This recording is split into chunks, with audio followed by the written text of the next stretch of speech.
You just released a study. It's making a lot of headlines. I think the most striking finding is that police killings are a leading cause of death among young American men.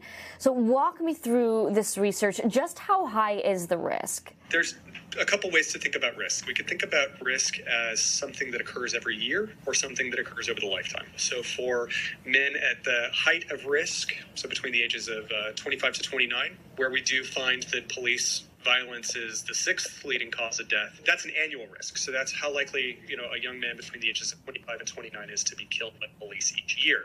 So that's about 1.8 per 100,000, right?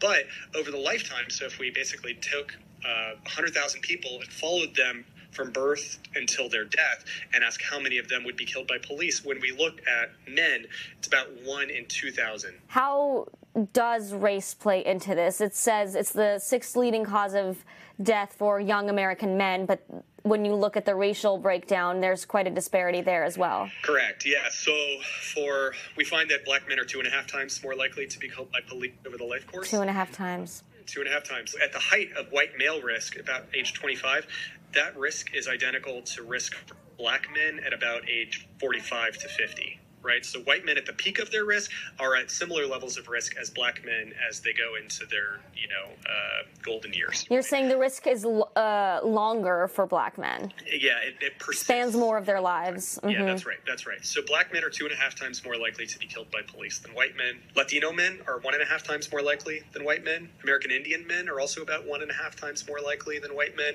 And black women and American Indian women are also about 1.5 times more likely than white women to be killed by police. The risk for women is about 10 to 20 times lower than the risk for men.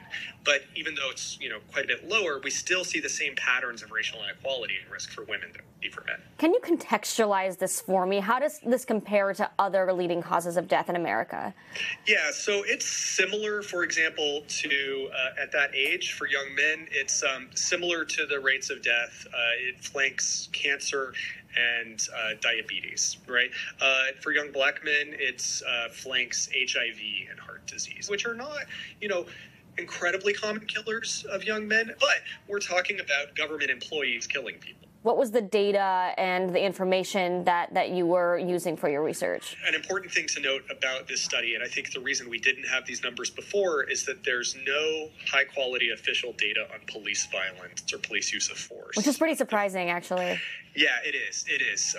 So the Bureau of Justice Statistics has, periodically collected some data on the force. But police departments choose whether or not to report these data to the federal government. And in the prior data collections, there was not a lot of participation. What changed is that about 2012, 2014, as there was increasing attention on police killings and the rise of the Black Lives Matter movement, a series of journalists began collecting this data independently. So is it possible that the numbers are actually higher than what you found? The numbers are definitely higher.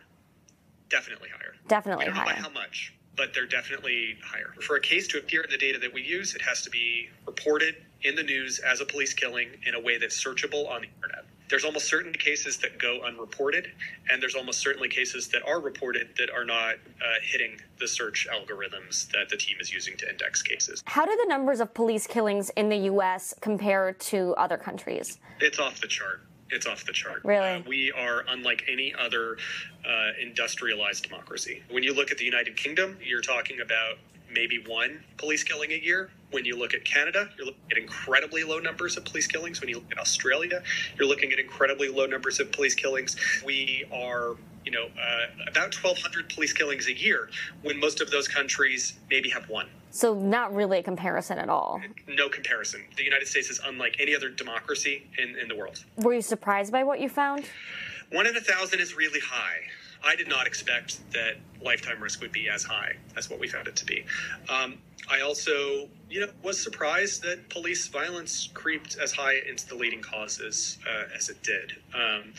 Of course, we expect to see inequality in policing.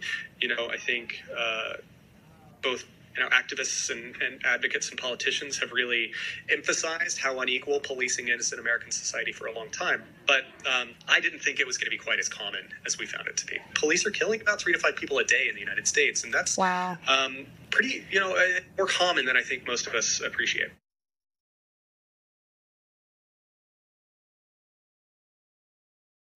Hey, NBC News viewers, thanks for checking out our YouTube channel. Subscribe by clicking on that button down here and click on any of the videos over here to watch the latest interviews, show highlights, and digital exclusives. Thanks for watching.